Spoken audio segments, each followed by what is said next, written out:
Once described as an enigma, a charismatic figure whose historic triumph in the 2008 election evoked emotion not only at the Capitol building where 2 million people gathered to witness his inauguration, but to almost every corner of the globe. His story inspiring millions who identify with his struggles.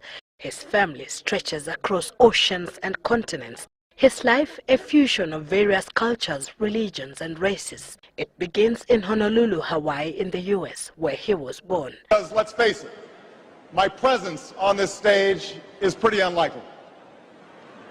My father was a foreign student, born and raised in a small village in Kenya. He grew up herding goats, went to school in a tin roof shack. His father, my grandfather, was a cook, a domestic servant to the British. My father got a scholarship to study in a magical place, America, that shone as a beacon of freedom and opportunity to so many who had come before. At the age of 23 years, Obama Sr. flew to the US to study econometrics at the University of Hawaii. While studying here, my father met my mother. She was born in a town on the other side of the world, in Kansas.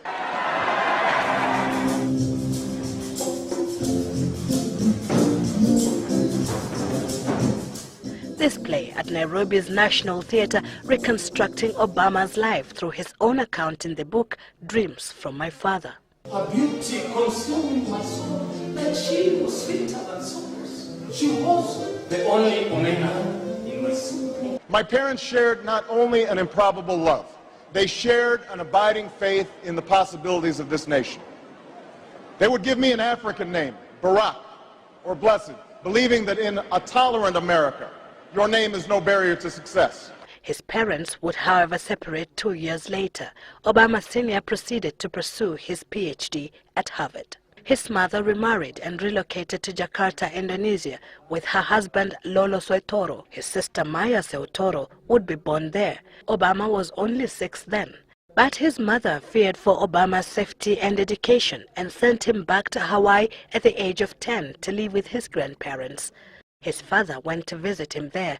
It would be the last time they met. His father returned to Kenya, leaving behind a boy who grew into a sporty young man.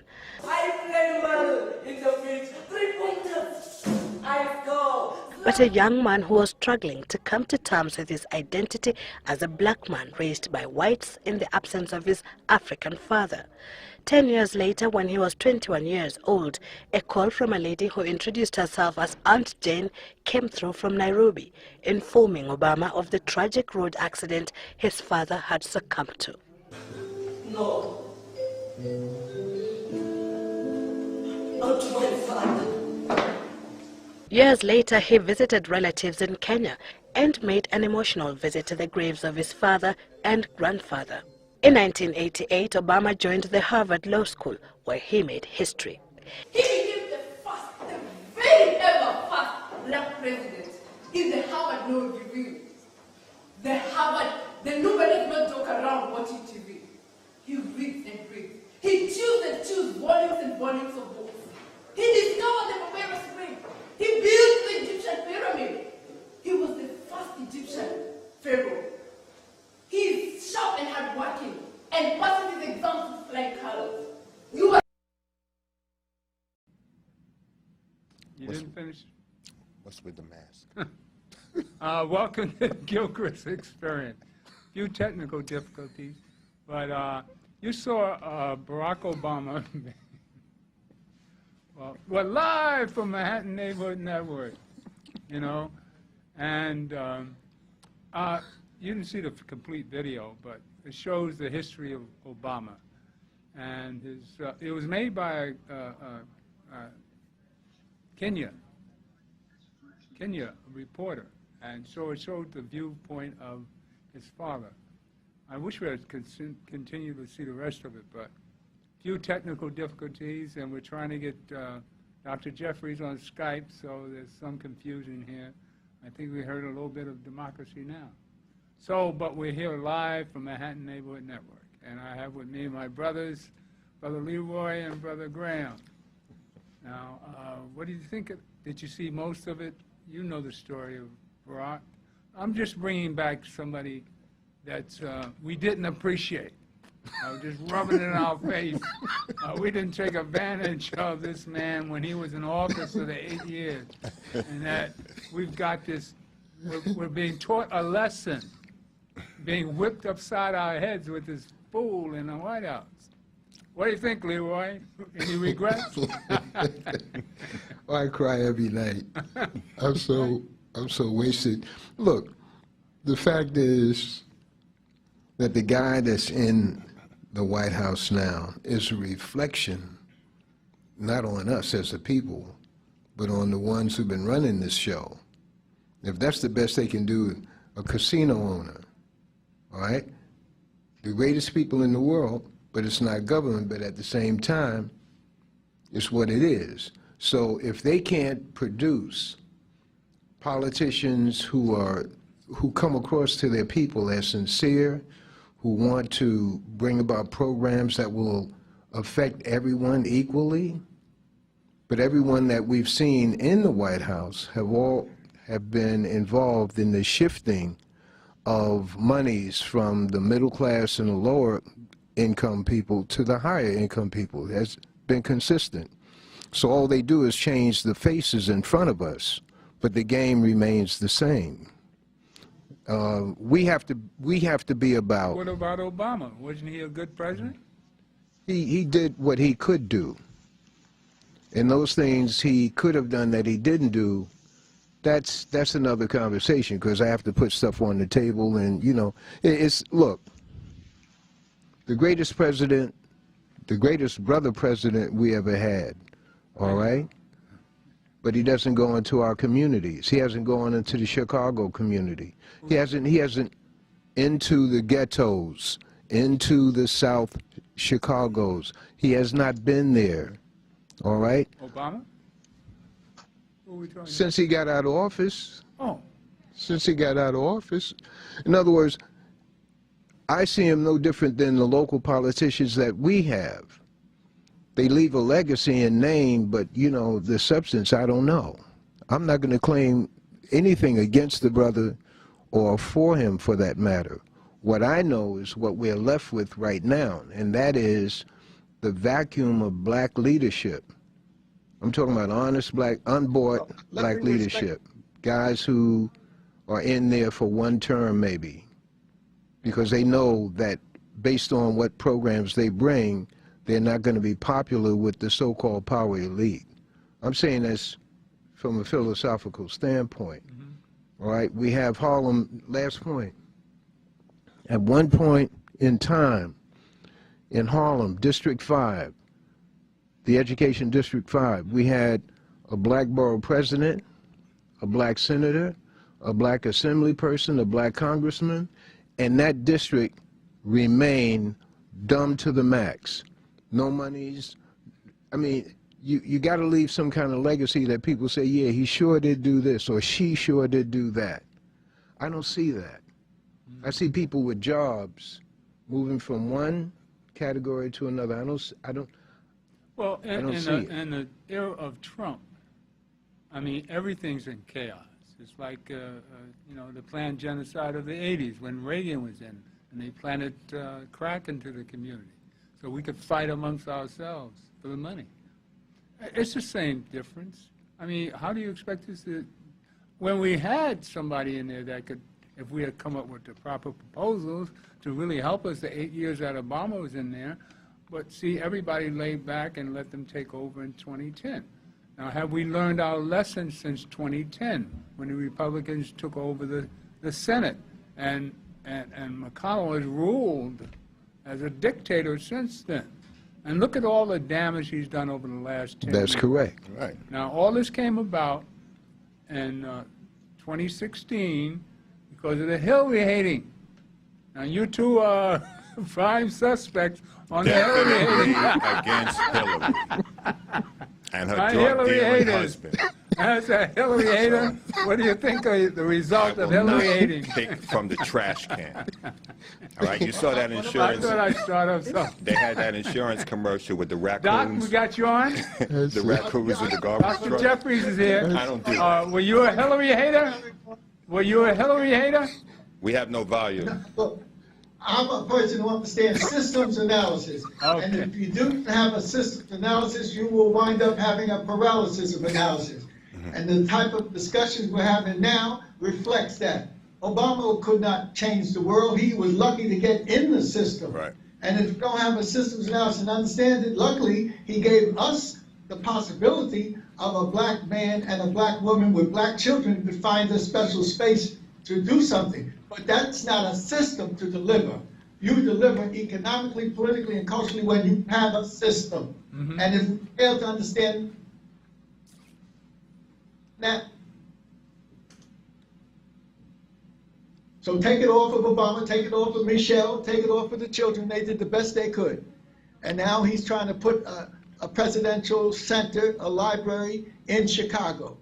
And that'll give people a chance to see what he tried to do and what he was up against. You got a mayor in Newark, New Jersey, Ras Baraka. He's one of my adopted children. I went to school with his father, Amiri Baraka. My mother and father were friends of his grandmother and father. So you got 3 generations. The mayorship with the consciousness of his father, but he's still a part of the system of democratic municipal government. You elect the president, but the president doesn't control the monies. The president doesn't control the selection of people. The president is a part of a system. How So about now? Now, Doc, we have the opportunity to change everything. No, we don't. Change what? We don't. Yes, we do. We don't What are we gonna change? November 3rd, we got a chance to change everything. The system is going to remain the same. I mean, as best we can. Donald, So what I want to do is promote. we have You know. a chance. We have a chance.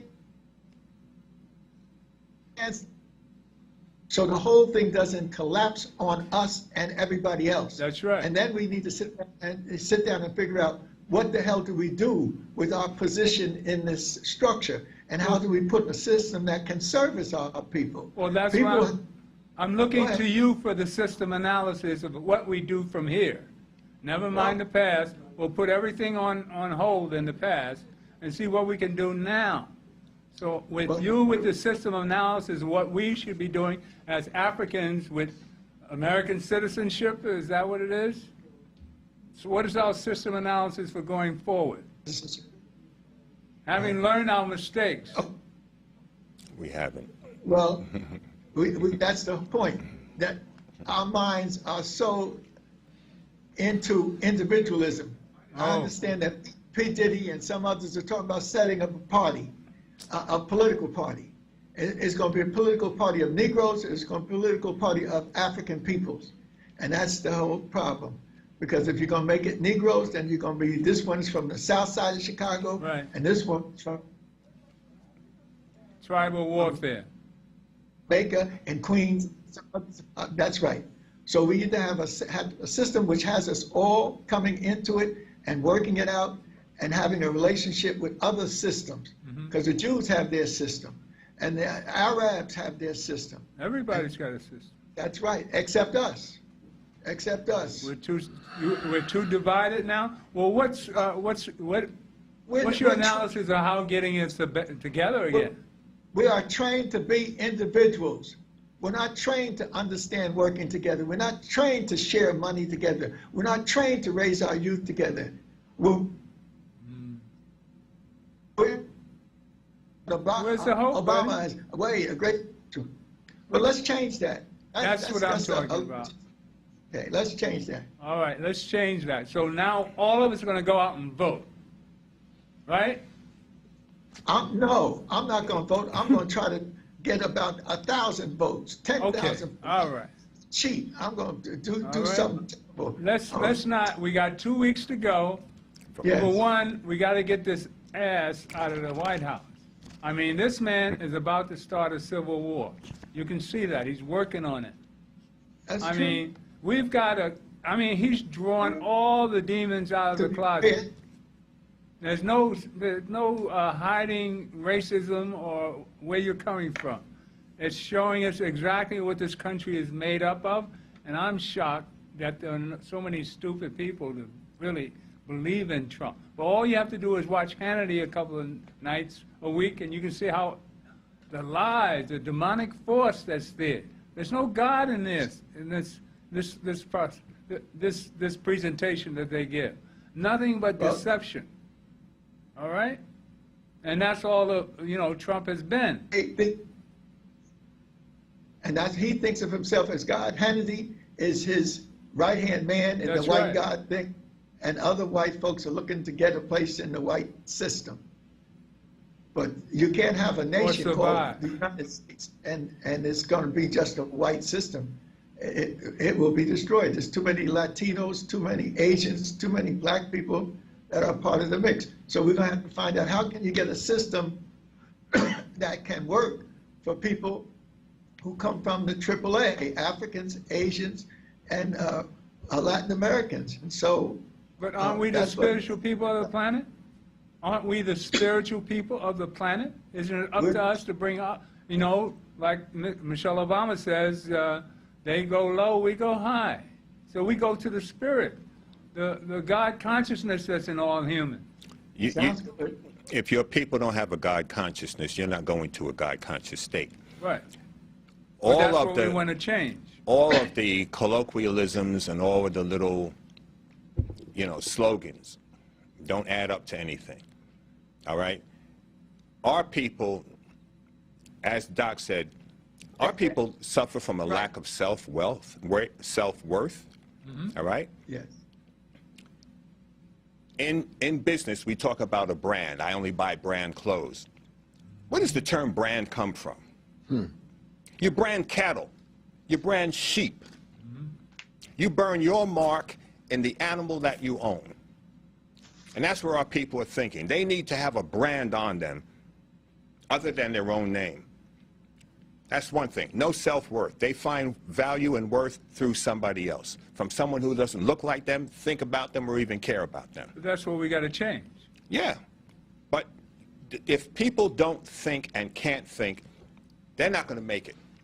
We had a black president whose job was not to save black people. He was a president of the United States, Amen. not Amen. the president of black people. That's right. Black people got this welfare mentality. They think somebody's supposed to do something for them. Right. I remember Looking for that Minister Farrakhan said, I was standing on the Capitol steps when he said it.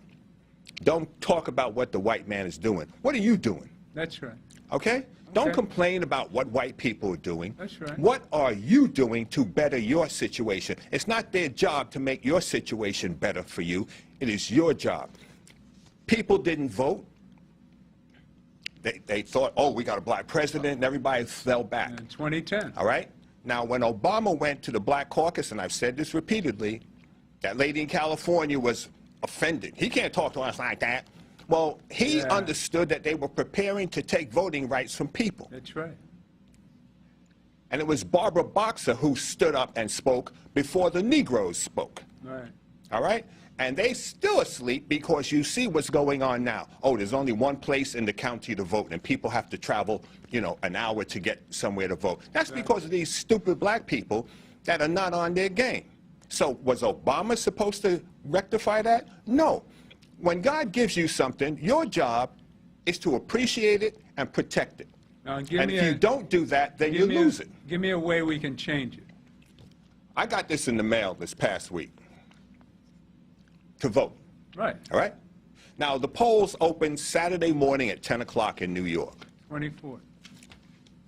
And they're open every day for the next 10 or 12 days. Okay. Early voting. And when black people don't vote, they're part of our problem. That's right. It wasn't for Obama to do nothing for you. You failed to vote in the subsequent elections. Okay. You failed to vote when Bloomberg wanted to be mayor. You failed to vote when Giuliani wanted to be mayor. right. You brought this stuff on yourself. It ain't about Obama or anybody to take care of. The welfare mentality that our people have, again, paralysis, Of analysis. all right? They want somebody to do something for them.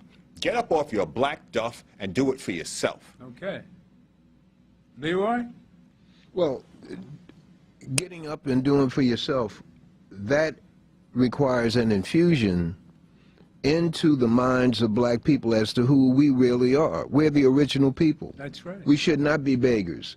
That's right. In the beginning of this discussion, I said we have to look, if I didn't say it, I implied it, we have to look to our own selves for leadership. Right. We have to develop leadership in our communities with the belief. See, there are a lot of people in a leadership position who do not have knowledge of our background as a people. They're dealing in today. They're not dealing into the line of ancestors who've come forth to put us where we are today. That's right. All right, whether you read it in a J.A. Rogers book or read it in your own family history, okay? The fact that we're sitting here today based on America and how America has treated black people out of envy and fear that we would rise to the top. That's it. With just an inch. That's it. Give a And we Negro an did. inch, all right? And we did. That came from there. So the point is, yes, it does require a do for self. Once you explain to black people who they really are. Amen. Malcolm. Malcolm. That's why they come out in Martin. droves to hear Malcolm, because he's steady teaching on who you are, the original people. But it's so, the environment that we're in is so thick with black inferiority, flip side, white supremacy, Right. that it's very difficult for black people to even comprehend that we are who we are. That's right. But the ones who do know forge ahead. The Grahams, the Winstons, our wives, half a Leroy, eventually. No, I'm saying it humbly, because the knowledge that I got, I had, but coming out of college, I was headed to Negro land. I was going to be a big Negro in my family. Right. And the last semester, a Caucasian professor asked me if I'd read this particular book, Myth of the Negro Past. I told him, What year was this? 1963. It was in May of 1963, so he asked me if I'd read this book. I said, no. I said, have you read it? He said, yes, it's a great book. I said, you have it? He said, yeah. I said, can I read you? He said, no. Get your own. And he walked down the hall with another student, and I looked, and I said, here's a white man that knows more about me than I know about myself. And that started me on a journey to Michaud's bookstore that I'd always put down, because the pictures up there, black presidents and premiers and kings, I saw that as pretense. This is the mind of an individual coming out of, this is what happens That was to us. You came out. This is what happens to black people when they go to college. Right. They're lucky to come out black conscious. Well, you had a Catholic upbringing, so that All the that way. really got So I remember. somebody I had was to right have there a with master you. grip to pull me up out of the grave. Well, all the smart kids went to Catholic school. They still do today. No, they didn't. That was boot camp. That's correct. That was boot camp back in the day. We're talking about the 50s. You know, No. when Catholicism was king. I didn't go to Catholic The school. brothers, like David White. And neither did I. All right. Remember that voice is, I got oh, brother smart- Jeffries. smart enough. Yeah. Public school, man. Public school I was went real. to public school. I went to Public George school. Washington. It was real back then. It was, yeah, was real. It was. P.S. Douglas, which was 39, 139th Street and between Lenox and 7th, they had some of the greatest, I didn't go there, they had some of the greatest teachers in the black community. Some of the greatest teachers, and the brothers that came out, they came out conscious of who they are as a people. But that's what we need, not just in education, but the infusion. But see, we were fortunate enough to be in Harlem at that time. Yes. We're a generation ahead of Graham. Yes. No? You're Yeah, only about, well, what are you, 7, 8 eight- years older than me? Yeah, well, that's a whole That's generation. not a generation. Back not in those 7 years. days. No. The 50s, you didn't experience doing- what I was you sitting didn't watching. experience Harlem in the 50s. I never lived in Harlem, Well, Winston. that's what I'm talking about. I lived in Brooklyn. I grew up in East New York. That was a foreign country The back then. Harlem of Brooklyn. Murder Incorporated was operating in Brooklyn when I was a even child. Newark Right. was. And I'm not Even talking about some Newark was rap. country, right? Out there with you, Doc, and Newark. Wasn't it country in the 50s? It wasn't our fault. It was by mistake. Because see, when those trains were coming up from the south, and That's right. They stopped in Newark. No, the conductor yelled out, York. They thought it was New York. They thought they were in New York, and they jumped off. And we They knew they were New York. The smart ones were smart enough to stay on that train until they got to Harlem. No, Harlem was the heyday back in the 50s. May I ask Dr. Jeffries? Harlem and West Harlem. Brother And that's when all the Jeffries, white people used to come up to Harlem wanting to be black. Dr. Jeffries, Remember real those days? quick, the significance of the code. Some brown sugar. Dr. Jeffries, real Yes. quick, the significance of the Pullman car porters to the history of black people. Major. Yes, because see, they colonized. They had a systems analysis, and they gave them a bit of the action. And so when we went down south, we benefited from those Pullman car porters and the people who handled the dining. Right. They saw my with these kids, and they made sure we didn't go into no nasty cars when we got to Baltimore, and they put those nasty cars on. My mother wouldn't go in there, so she talked to the black folks running that train, and they let us sit with dignity and open up our box of chicken in the dining room, and not in some little cars that they put these old nasty Pullman car. They had an organization, and they used that organization, and then out of it came leadership that had a national view of things. So that's what we have to do. We can't control America, but we need to carve out a piece of it to make it work for us. That's right. And then let America know that you owe us, and you can never repay That's right. the debt. Right. So this is what, and here we want this economically, we want this politically, and we want this culturally. That's And right. we have to look at our history. Malcolm showed it. Our great preachers, even Adam Clayton Powell. Clayton Powell. All right. The first black city council. All right. Yeah, you know, we started off this program, we wanted to talk about the power of the black female. So what I want to do is have you pause on Skype, and we're going to run Rosalind Jeffries for a minute and her beginnings in the Baptist church. So you're going to run some propaganda about the black Jeffries propaganda. Your wife, when she was a Sunday school teacher and wanted to stay here in America. Before she met you. All we can do is participate and enhance it. It is Connections. But, you know, go ahead. We're ready.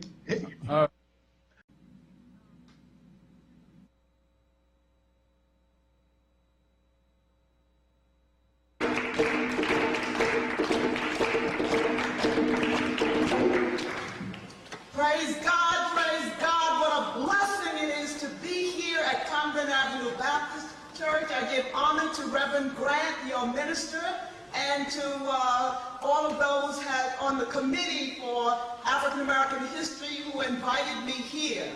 It's a pleasure, extra pleasure, because my good relative, Dorothy Clarkson, is here. And Dorothy, oh, my heart is just beating with love because I see you here. And thinking of J.B. Clarkson and what Convent Avenue Baptist Church represented to me as a child. J.B. Clarkson worked hard here. He was a deacon. And Dorothy Clarkson worked hard here as well. I grew up in Baptist Temple as a Sunday school teacher, teaching the Bible, and that good work that my parents did, that my mother, Mary Robinson, continued with, was such that the Spirit of God was always with me.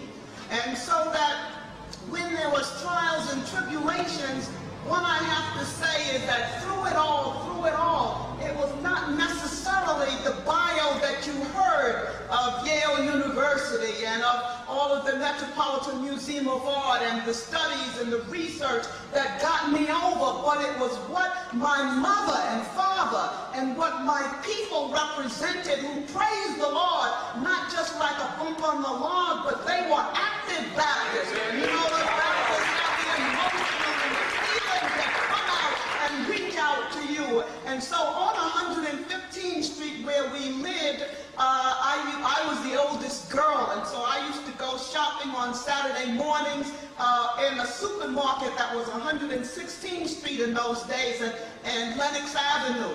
And as I would come out, I would be wheeling the groceries all around to go to 115th Street. Malcolm X would be standing on that corner giving his lectures and talks.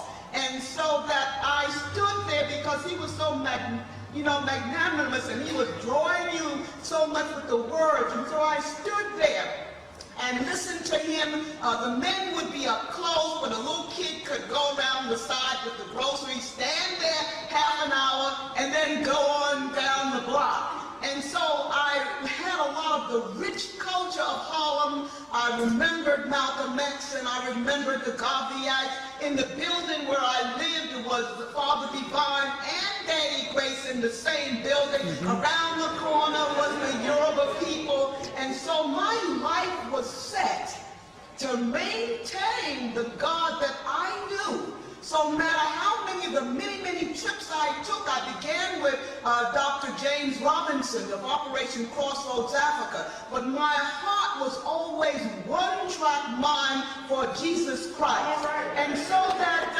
no matter what happened, whether it was the cultures of the world coming together or whatnot, I was always back looking for the Jesus light and element, the Jesus love that continued to get me across. So that sometimes when I took a test, I remember taking the test to go to Yale University, and I heard the voice of God say, it didn't matter whatever I put down, although I think I put down the right answers. God meant for me to go there, and then when I remember not just being saved, but having that next step of salvation where you feel that you have the Holy Ghost and the fire of God, I remember saying, oh, this is so wonderful, a love of God that floods through your being, that melts anything that's hard and nasty and gets rid of your animosity quick and fast and keeps you on the right path. I said, Lord, I love you so much, and I said, I'm going to get rid of these objects. Those were museum objects, and I was in museum studies at Yale. And I said, I'm going to get rid of all of this. I'll even give up. I won't even go to Yale anymore. I love you so much. I'll just sit down and love you. And then I heard the voice of the Lord said, no, you will not. Your mission will be to separate the wheat from the chaff. So that many of those objects that our ancestors produced, many of them were not necessarily idols. An idol is anything you put in the place of God supreme. It could be your art. It could even be a picture of Martin Luther King where you all say, I used to march, I used to you. What are you doing now? Are you worshiping God? If not, that picture is an idol. And so that I began to see even terrible looking objects that had nails all in them, and understanding that each nail represented a court case. And so that each nail was as if it was part of the long list of those who had died that was just mentioned as part of our rich ancestry, that they were court dealings and court cases, and that life is not always a bed of roses, but sometimes there are some vicious things that we have to overcome. So that same chapter 6 in Ephesians is one that talks about putting on the whole armor of God, so that we'll be full of strength to go against the wiles of the devil and the wiles of evil, so that we sometime must look in the face of the evil, those that were killed, and stand up and affirm the righteous and the good and continue in what we're doing.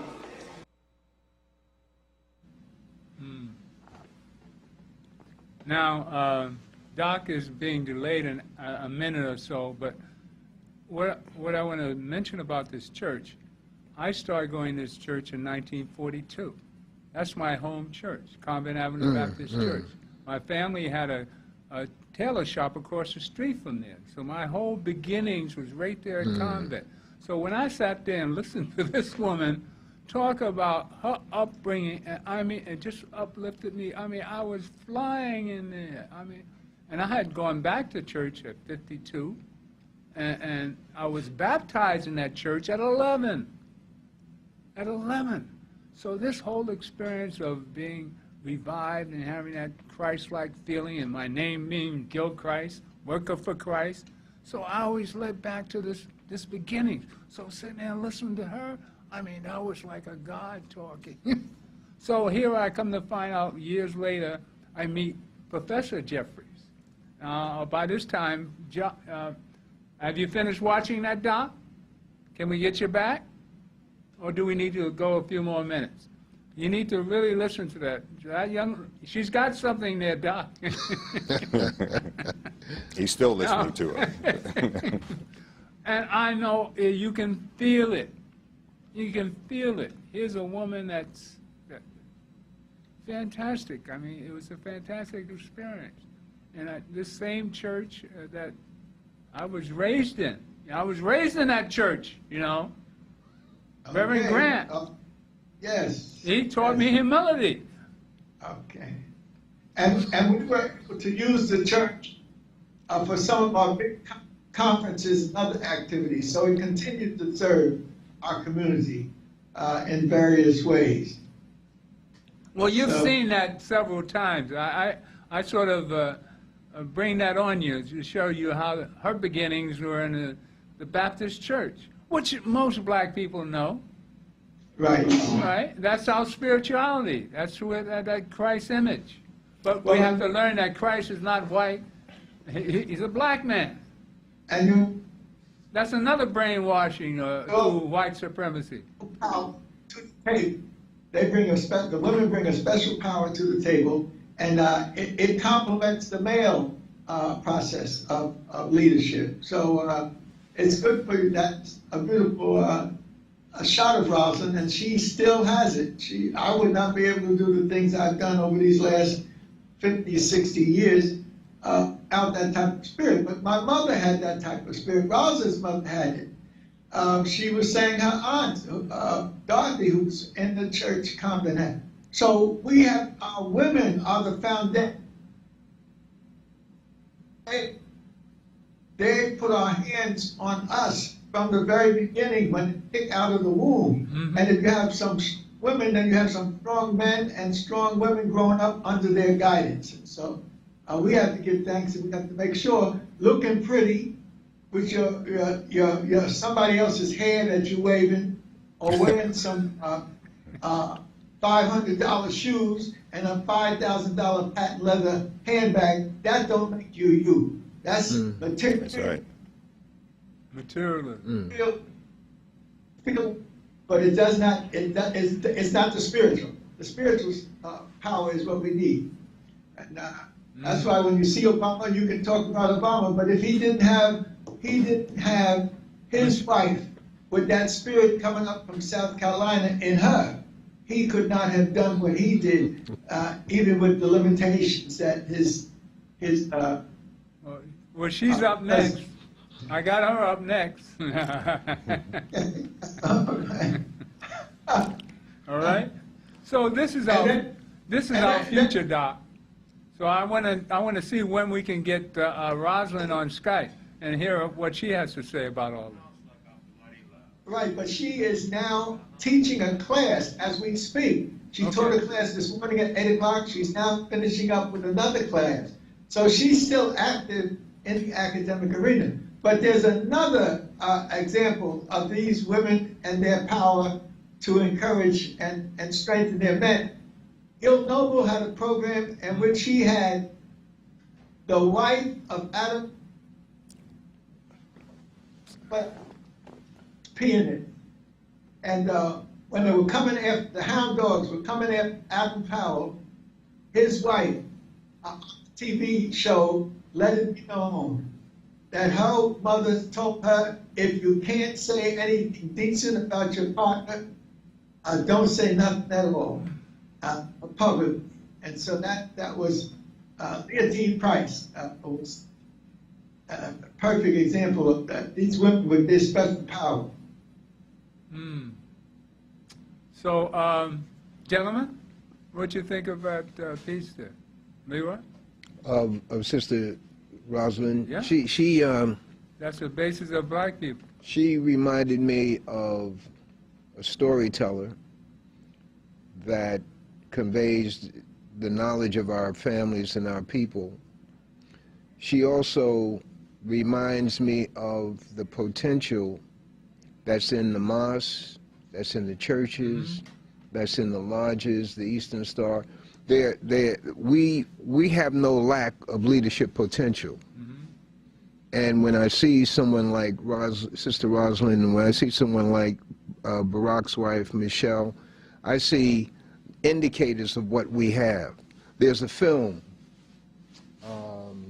The Banker, with Mackie and Anthony Mackie. Yeah, and yeah, it's an excellent film for many reasons, and the role that his wife plays, the black woman with her black husband, the role that she plays, small part, but magnificent. It's a very important film, The Banker. And the point I'm making is that the black woman, in terms of this subject, the strong black woman, that's what we see as a result of our own beatdown, not of her, but our own beatdown. And she carries the cross, she carries us through, her husband, her children, her boy children, etc. And so I salute the black woman. But it's only the potential. We have to look at our women and ourselves as the potential that she's the first doctor, she's the first nurse, she's the first cook, she's the first teacher in the family. And today she's a motivator. So that's what I saw with Sister Rosalind. She's a motivator. You can't listen to her and come away from the church or wherever you might be, and that bad boy ain't rolling around in your head about something you got to do. Right. You know, Doc made it clear that he could not have done all that he's done over the years were it not for Rosalind. That backup. And we need to understand that, yes, black women are strong, but they're not designed to carry the load. That's right. Black men must carry the load. There you go. All this, I must say it, all this niggerism going on, running around, hopping from one bed to the other, getting women pregnant, leaving children all around the world, that is a disgrace and a disservice to yourself and to your progeny. I spoke with a young fella years ago. He was a truant, and the school asked me to call him, and I'll make this real quick. I called him. He said, well, how'd you get my number? The school gave me your number. I said to him, why aren't you in school? I'm at my girlfriend's house. Oh, it's 10 o'clock in the morning. You're at your girlfriend's house? He says, yeah. I said, you having sex with her? He says, yeah. I said, well, let me ask you something. What are you going to do when she gets pregnant? He says, I don't know. Wrong answer. You're not a man. You don't belong in bed with any girl at this stage of life because you don't know what you would do. I said, how far are you from the school? He said, about 20 minutes. I said, you got 22 minutes. Meet me at the door. That boy got up and came to the school. I said to him, now tell me something about your father. He said, I don't know my father. Okay. So when you go home, you ask your mother about your father. And you don't want the attitude, because unless she was forcibly raped, there was something that she saw in that man that she liked, which caused her to get in bed with him, to bring you here. And you are not her son, you are their son. If she knows where he is, go see your father. You need to know your other half, because you're not your mother. Amen. You can't become a man in the fullness of manhood and not have a relationship with your father unless he is deceased. We need to get beyond this notion of this from the 60s, you know, free love and all that stupidness. All right, that's foolishness, because a child needs a mother and a father. All right, so there is an essence. God pulled the feminine essence of himself out of Adam. That's why he created Eve as a companion, not to be his slave or anything like that. God pulled the feminine essence out of Adam because God is both male and female. He says, God says, I nurture my children at my breast. What is a breast? I can't nurture a baby, but God can nurture us. He says, at my breast, I nurture my children. So God pulled the feminine essence out of Adam, created Eve to make him complete. It's not about, oh, you gay, and no, that is the feminine essence. God is a composite of the two. So when you look at a woman, you're looking at the very nature of God in her and the nature of God in yourself. And when you come together as a unit and produce a child, you're completing that cycle. And our children need that. Boys need to know how to think like men. Girls need to know how to think like a woman. A girl needs to see a strong man in her presence as she's growing, so that when she gets older, she knows what kind of man to be with. Because the man she saw was respecting the feminine essence of God in her mother. And when we disrespect each other, no matter whether it's male or female, we are disrespecting God, because we are the very creation of God. And if you do anything to abuse any aspect of God's creation, you are abusing God. It's disrespectful. Whether it's a tree, the water, polluting the water, anytime we disrespect anything that God has created, it is an affront to God, because this is what he has put here. But we are to be his representatives. Amen.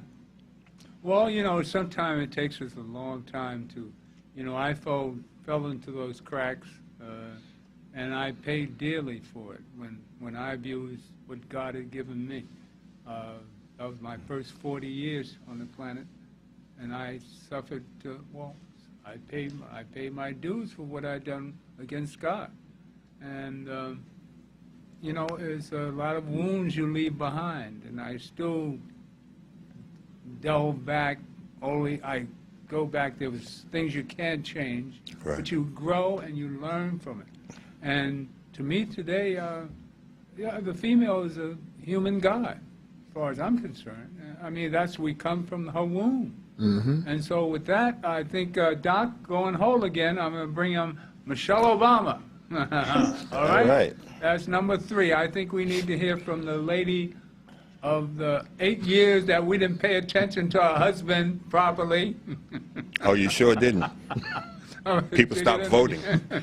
Here's the woman behind Obama's wing. We just went through your lady. Let's go through Obama's lady and learn our lesson.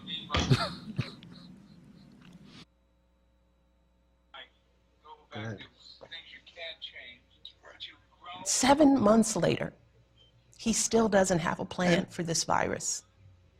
7 months later, he still won't wear a mask consistently and encourage others to do the same, even when those simple actions could save countless lives. Instead, he continues to gaslight the American people by acting like this pandemic is not a real threat. And yet, even in the face of all this incompetence, Americans keep digging deeper, finding new reserves of strength, doing whatever it takes to get through this. That's one of the beautiful things that has given me hope over the past 4 years. Our country's resilience, from the essential workers keeping us safe, to the doctors and nurses caring for our loved ones, to the teachers and child care workers doing everything they can for our kids. Americans have stepped up to answer the call. It's not too much to ask our leaders to rise to the occasion as well. Thankfully, we have the chance to elect a president who can meet this moment, a leader who has the character and the experience to put an end to this chaos, start solving these problems, and help lighten the load for families all across the country. And that leader is Joe Biden. After seeing the presidency up close for 8 years, maybe the most important thing I've learned about the job is this: how a president focuses their time and energy in office is a direct reflection of the life they've lived before entering the White House. A president's policies are a direct reflection of their values. And we're seeing that truth on display with our current president, who has devoted his life to enriching himself, his family, and other wealthy people he truly understands, cutting taxes for the rich and big corporations, cutting regulations that protect regular families from getting taken advantage of by people like him, cutting his friends loose from prison time. He boasts about gains in the stock market, but when you look at the lives of regular folks, whether it's creating blue-collar jobs, making healthcare more affordable, protecting the environment, keeping our families safe from gun violence, let alone the coronavirus, there's nothing much to brag about. By contrast, Joe Biden has lived his life guided by values and principles that mirror ones that most Americans can recognize. I know Joe. He is a good man who understands the struggles of everyday folks. When he was a kid, his dad lost his job. His family had to move to find work. As a young man, he quit his job at a lucrative law firm to serve as a public defender, protecting the rights of those who couldn't defend themselves. He continued to serve this country even in the face of unimaginable tragedy, losing his wife and baby daughter, later in his life, his eldest son, relying on his deep faith in God to carry him through, never growing cynical, and always willing to see the humanity in us all. It is that spirit, that determination that will make Joe the kind of president we need right now, one who will continue to put the needs of the country before his own, to ensure that all families can get back on their feet and our economy can get back on track. What I'm saying is we got our choice is Biden. And we have a chance to somebody we can talk to. A third term for Obama? You know, I think we can make up for all the mistakes we made. All the mistakes we made, we got a chance to revive and bring out the Christian spirit, the God-centeredness that's in us, bring all the energies that we just put forth between us, all the 20 years, Graham, I've been doing shows and fighting for what was right, and we made a lot of mistakes along the way. I mean, all of us, but we were learning. I think, you know, Trump was a test for us, a test of our spirituality, a test of our vigor. Reverend Warren's had a sermon Sunday, you know, 1 Corinthian Baptist Church, Reverend Warren and Waldron. D-R-O-N. R-O-N. Right. I should know that. My goodness. See? It's all right. But his theme was, we're battle-tested. We're battle-tested. We've been through everything. I mean, if this coronavirus didn't do something for us, those 5-6 months we spent separated, and I turned 79 during the middle of it. I thought something was, they don't set planned genocide. They're going to come down. Well, we're all supposed to be dead, right? You know, I said, what? They're coming after old folks. I won't with me. But see, God told me the nines are very important in our lives, you know. 19, 29, 39, I got a story about every one of them. 39 is when God kicked my butt at 39 because I abused his gifts. You know, 49, I was here at, what did I do at 49? I went to real estate. That was another story. 59, I was here. I was here, right here at Manhattan Neighborhood Network. 69, what was that? You were here. 10 years ago. 70, we came back on the air. On my 70th birthday, I came back to Manhattan Neighborhood Network. So 69 was a build-up. You said, we're going back to the studio. Yeah. We did shows at my house. Dr. Ben. We did Dr. Ben in your house, right. So you're back with us, Doc? We only got 4 minutes. You still there, Doc? You've done it. This has been a good show. This is one of your best. I'm glad that you included me in. It's brought a lot of strength out of those of us making commentary. And we can leave with understanding that one of our great leaders in the church and in other arenas was Al Clayton Powell. Right. Oh. Yeah. Service to our community. Luckily, when they tried to take him down, and they went, as I mentioned, go with his partner, Hazel Scott. And she said her mother told her, you have to stand with your man.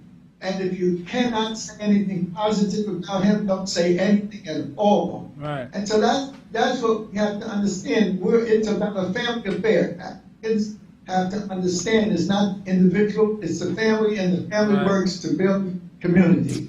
Right. Stephen Biko, one of our strongest brothers in South Africa, inspired by Malcolm X, said the most potent weapon in the hands of the oppressor is the mind of the oppressed. And so we've been messed over with people. That's right.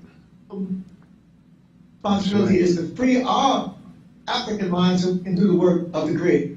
Thank you for that. Many thanks. Many thanks. Doctor, please give my regards. To mention Hakeem Jeffries. Well, when you mention Hakeem, you got to mention Hassan. Hakeem is the oldest. Hassan is just 2 years under him. And the Jeffries boys have never given the family a day of grief in their life because they were trained that way, that you work together, that you raise your children. The younger brother has 3 little angels out there in Ohio, 5, 7, and 9. Hakeem's oldest son is going to college already, continuing to follow in his father's footsteps. And it's about the family, putting the strength in the family and passing it on. Amen. Please give Dr. Sanford, please give Dr. Sanford my love. I haven't talked with her in a long time. Yes, I will be trying to get in touch with her today or tomorrow. Definitely. All right now. All right. Thank you. We're about This to go. is very good. Everybody came with some strong contributions. This is one of the best shows. So tell your partner for life, your wife, that you hit the nail on the head today. Power to the people. You know, this has been heartwarming. I always enjoy listening to Rosalind because she takes me back to my home church, Convent Avenue Baptist Church, and my pastor that saved my life, Reverend Grant. He brought back my mother's spirit, sent me back to convent when I was really so that's home.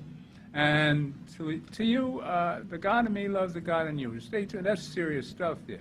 Power to the people. God bless. Stay tuned for more. And that's Manhattan. We got another minute for the Bronx. Commercial, Leroy? Commercial is to get yourself together and vote, as Brother Graham pointed out, the series of days which we can vote. Vote. Go out and vote. Be a part of the solution. Graham? Early voting in New York starts this Saturday. Yes, darling.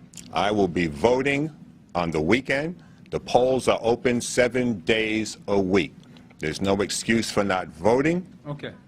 Get to the polls and vote. You should have received this in the mail if you're a registered voter, and you'll get your card and everything. They'll barcode you, put your ballot in, get it in early. That fool can't talk about scams and corruption in the vote. And I've been corrected by my director. It's Warren. All right? Power to the people. God bless. Stay sane. Warren? Well, Not